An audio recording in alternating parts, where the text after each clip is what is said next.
Olá, boa tarde. Somos alunas do programa de pós-graduação em odontologia da Universidade Federal de Minas Gerais, na área de concentração odontopediatria. Apresentaremos o trabalho da disciplina Estudos Avançados e Pesquisa em Odontopediatria, cujo tema é a cárie na primeira infância. Esta equipe é composta por mim, Gabriela Luiza, junto a Patrícia Santos, Renata Alvarenga e Renata Matos. Fomos orientadas pelos professores doutores Cristiane Bacim Bento Neves e Saul Martins de Paiva. A apresentação seguirá o seguinte roteiro. Iniciaremos pelo conceito, seguido da etiologia dos fatores predisponentes e, por fim, a declaração de Bangkok. Primeiramente, definimos a cárie dentária como uma doença dinâmica, multifatorial, determinada pelo consumo de açúcar e sendo mediada pelo biofilme, que resulta no desequilíbrio entre os processos de e remineralização dos tecidos duros dentários. A cárie dentária é a doença prevenível mais comum e é determinada por fatores biológicos, comportamentais e psicossociais relacionados ao meio no qual o indivíduo está inserido. A cárie na primeira infância já foi descrita por diversos termos e atribuída a várias etiologias diferentes. Cárie da consolação, boca de garrafa de leite, cárie da mamadeira, cárie dentária da mamadeira, síndrome de mamadeira e geralmente pressupõe causalidade para a alimentação inadequada com a mamadeira. O termo atual conota uma doença mais complexa, relacionada ao consumo frequente de açúcar no ambiente de bactérias aderentes ao esmalte, que não está necessariamente relacionada à alimentação com a mamadeira.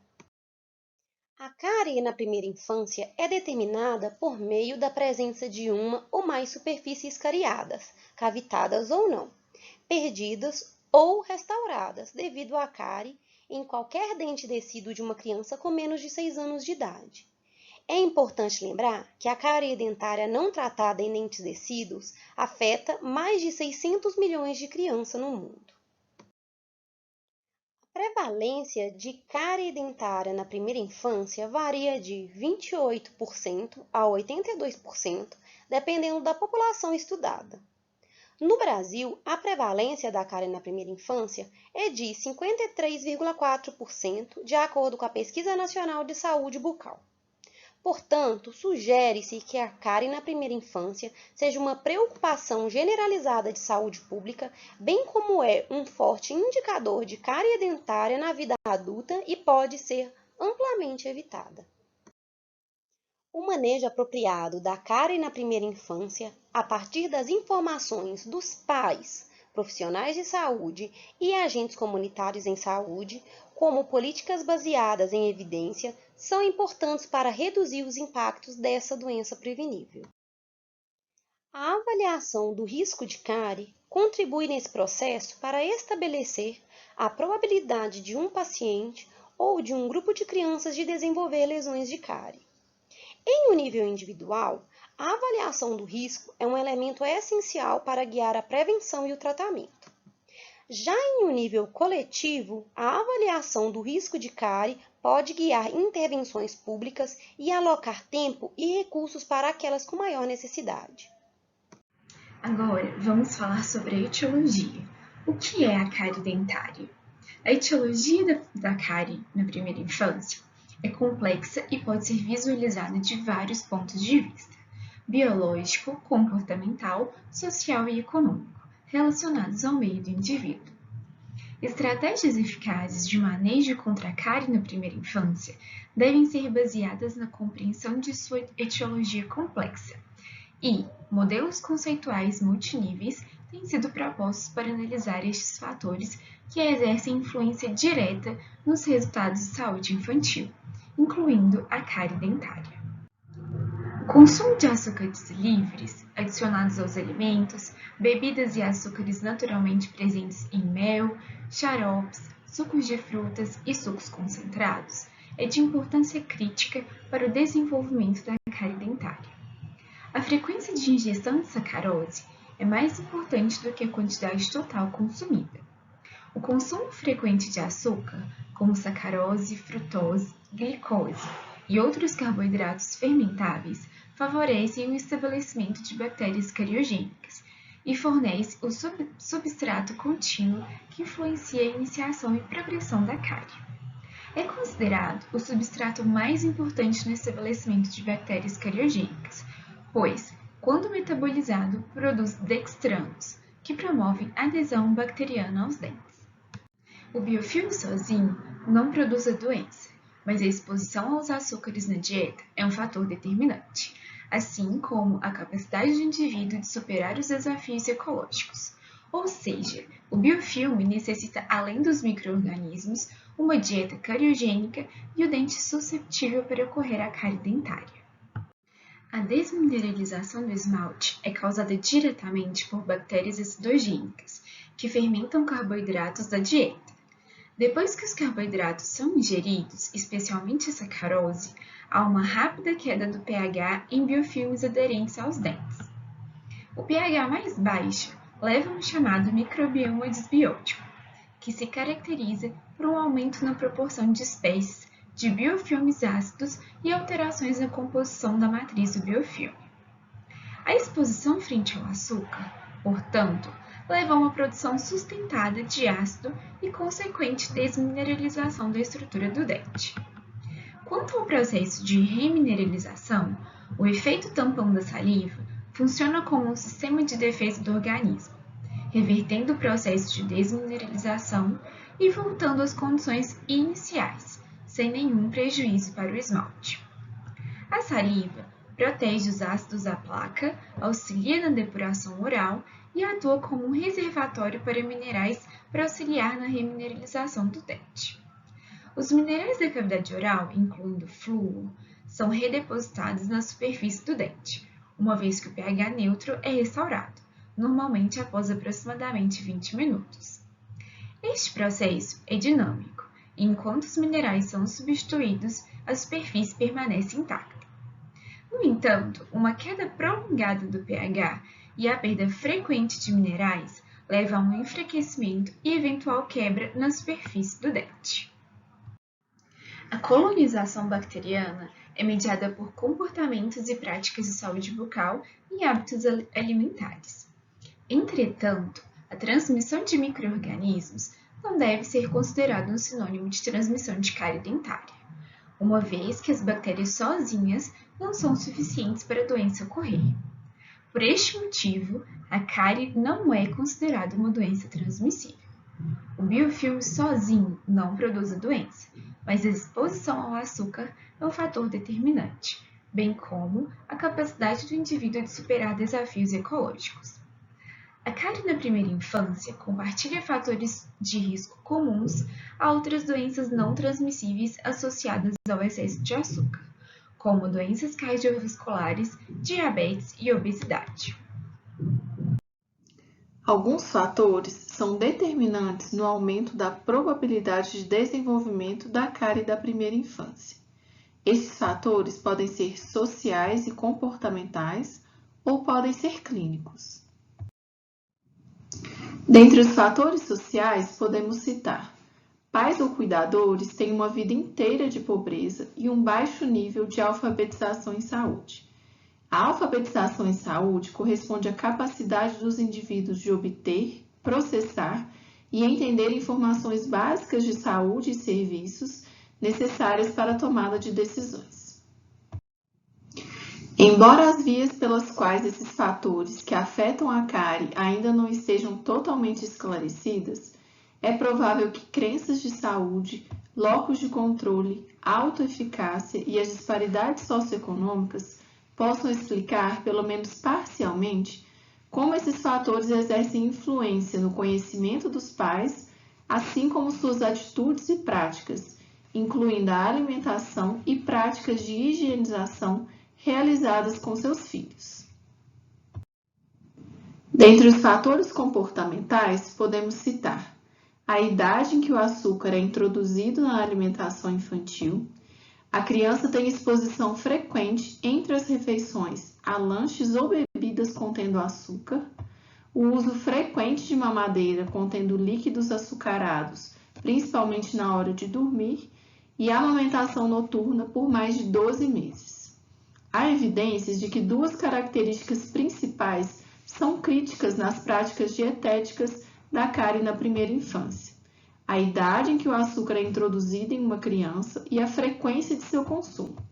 Em relação à introdução do açúcar, padrões alimentares na infância, caracterizada por um maior número de alimentos e bebidas altamente adoçados no primeiro ano de idade, estão fortemente associados à incidência de cárie infantil nos anos subsequentes. Dentre os fatores clínicos que estão diretamente relacionados com o desenvolvimento da cárie da primeira infância, podemos citar: a criança tem cáries ou obturações visíveis ou faltam dentes devido à cárie, a criança tem placa visível nos dentes, a criança tem lesões não cavitadas ou defeitos de esmalte. Muitos estudos encontraram uma relação significativa entre defeitos de desenvolvimento da superfície do dente e a cárie dentária. Distúrbios do desenvolvimento para o germe do dente durante o período embriológico podem resultar na perda de integridade do esmalte superficial, o que, por sua vez, permite o acúmulo de placa adicional. Acredita-se que tais distúrbios de desenvolvimento sejam causados por algumas condições pré-natais e doenças sistêmicas comuns na infância. Dentre outros fatores determinantes, podemos citar também fluxo salivar reduzido, criança com necessidades especiais de saúde e fatores imunológicos. Agora sabemos que a cárie é multifatorial e tem importantes fatores interrelacionados, como a exposição ao açúcar, os fatores biológicos, comportamentais e psicossociais. Existem também alguns fatores que podem agir como protetores, ou seja, podem ajudar a diminuir a incidência da cárie da primeira infância.